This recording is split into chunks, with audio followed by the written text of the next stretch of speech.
morning and welcome to another Facebook Live Q&A. Well, it's not really a Q&A this morning, it's more of an informal chat, I think.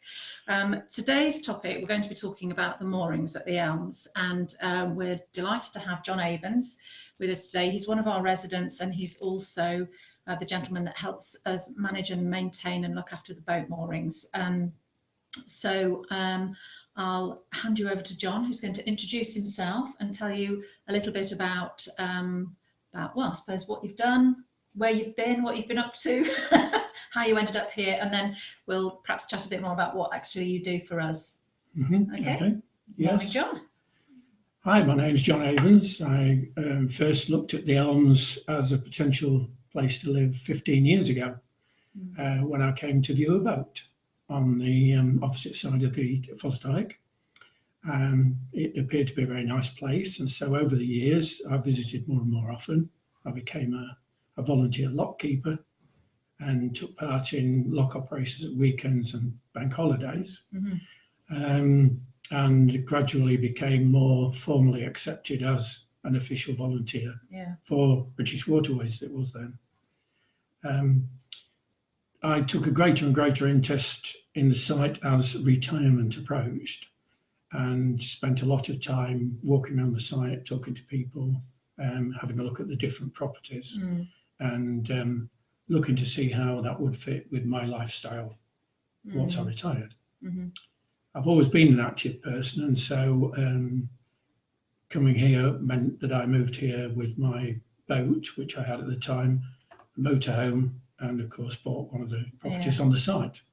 So it fitted the lifestyle that I wanted to have in retirement. I spent a great deal of time selecting the right properties to be in, visited the neighbours, took round a bottle of wine and introduced myself, found the right mix of neighbours, and eventually moved in about 5 years ago.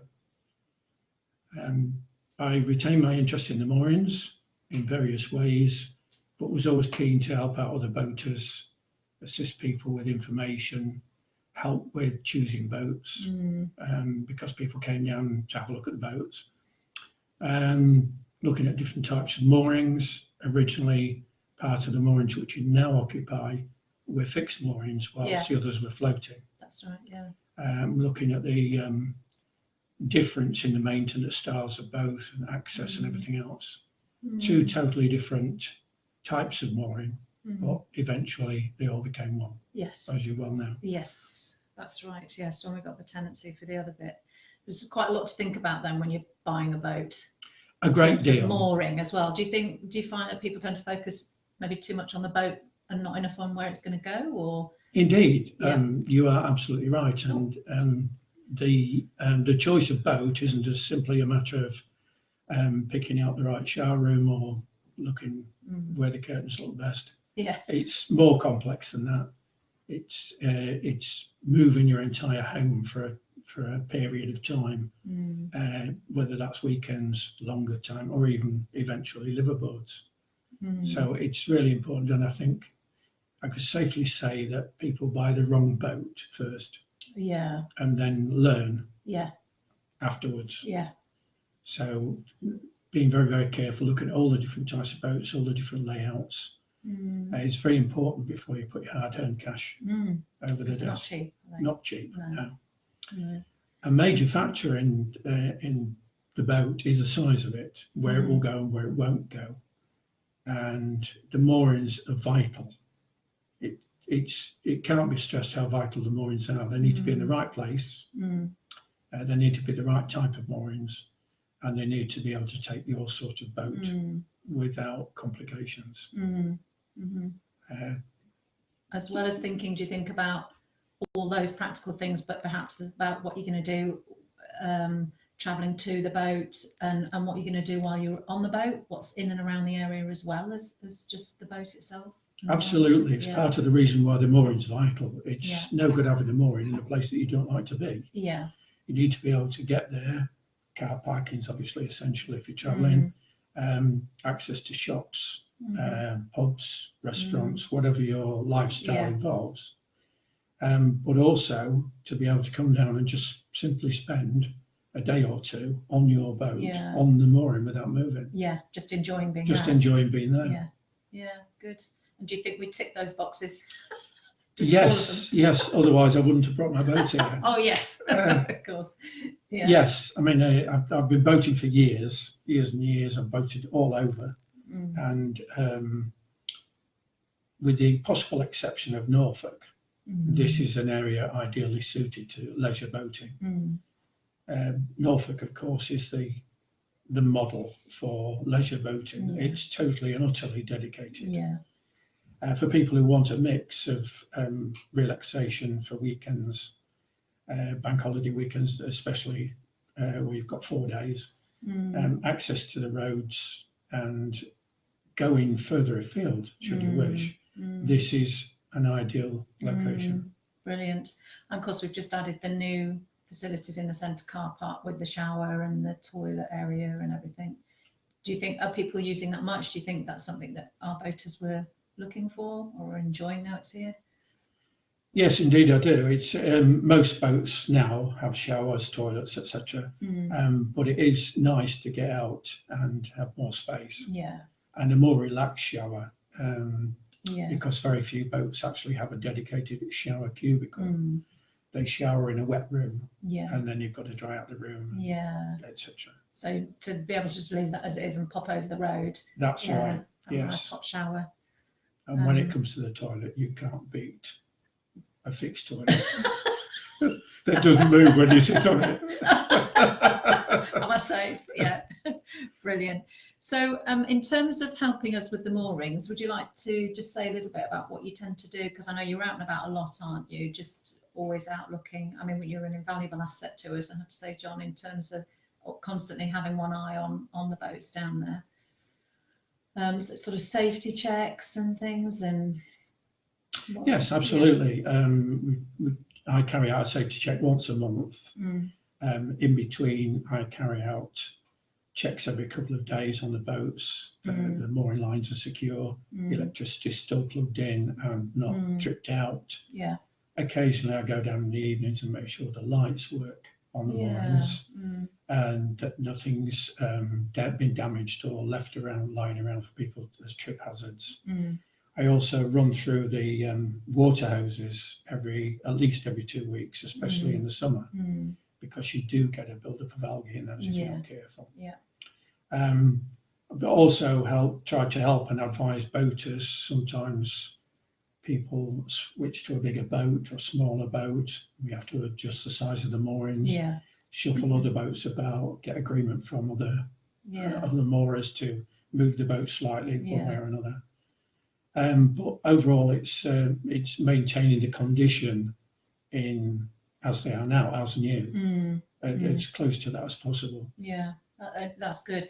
And I know you're a great reassurance to people when they arrive. Like whenever we've got a new mooring arriving, I know you speak and liaise with Sarah in the office, and you're very often able to be there to greet them when they arrive and help them get settled in. Yes, it's always best to have somebody who's got local knowledge to be able to advise you right from the beginning. Right from the first time you put your mooring lines onto the moorings, making sure the spacing's right, the boat is in the right position, facing the right way. Advising on the availability of electric supply and water supply, where the showers and toilets are, waste disposal, the bins, all the infrastructure that goes with boating itself. Particularly if you're a new boater. Yeah, you're absolutely. A bit nervous, a bit like, And then the complications with potential bad weather, freezing conditions in the winter, all those sorts of things. Because as you know, in Lincolnshire, we've had, everybody will know, we've had a lot of rain over the past few weeks. How have we fared, our moorings? Excellent. That's the big advantage of floating moorings. They deal with almost anything without any human input at all. They just float. And provided the boats are positioned right and they're secured right, they're not in any danger of damage at all. So they can just glide up and down. That's and right. People don't need to worry about it. But you're always there keeping an extra eye on anyway. But that is the beauty of them, isn't it? It is, yes. It's no having to run down and untie it and retie it and then go back again. Brilliant. It has to be said, the fixed moorings on the other side didn't fare so well this year. Oh, did they not? Well, the water was over the path to a depth of 12 to 15 inches in some cases. Wow. When you get water that deep, the rise and fall mooring that they've got can't cope. And the boats then tend to become stuck. The lines become stuck, or the electric leads become stuck. The canopies tilt and then full of water. And people just simply can't access the boats because they can't get down onto the moorings. Yeah. The electrics then trip out. You've got potential contamination of water points. It's a bit of a minefield with a fixed mooring. Sounds like it. A Really worry. is. Yeah. Good. Well, hopefully everybody was okay, and thankfully we don't have to worry about that anymore, although we used to, but not anymore. Before we went live, we were just chatting a bit about your background, where your interest in boats came from. I wondered if you'd be happy to share some stories. Yes. Well, as I said, my interest in boats started when I first saw people in canoes in the Humber off Cleethorpes Beach. And I decided that their versions of the canoe were quite boring and safe. So I decided to build my own with the help of a local boat builder at the time, Mr. Nicholson, sadly deceased, and supplies imported from all over the world, apparently, when he wanted to not free wood and such. Right. But it turned out well, and I then discovered a really ancient canoeist on the Humber. He must have been 30. Oh, very old. He encouraged other young boaters, and eventually we formed a local canoe club. Yeah. From canoeing, I moved on to sailing, dinghy racing and things like that. But it was far too regulated. Became very, very regulated, you know. Right. Rules and yacht clubs and all too, not really for teenagers at all. Oh. By then I'd left school and gone on to work as an apprentice shipwright on Bruceby docks, but soon realised that the days of shipwright as a trade in that area were finished. And so I went for a variety of jobs and eventually ran away and joined the army, where I stayed for 22 years. Wow. They found my interest in boats quite useful. Yeah. Because I became an army canoeing instructor, which meant that I could go off at weekends. Yeah, do some fun stuff. That's right. As an expedition leader. Wow. So that was a key to getting out of boring barrack duties and out into somewhere good. Yeah. We went up to the Rhone Glacier, took an expedition canoeing on the Rhone and the Rhine, right from Germany, Austria, down to the Dutch border. Wow, beautiful scenery. Fantastic time, yeah.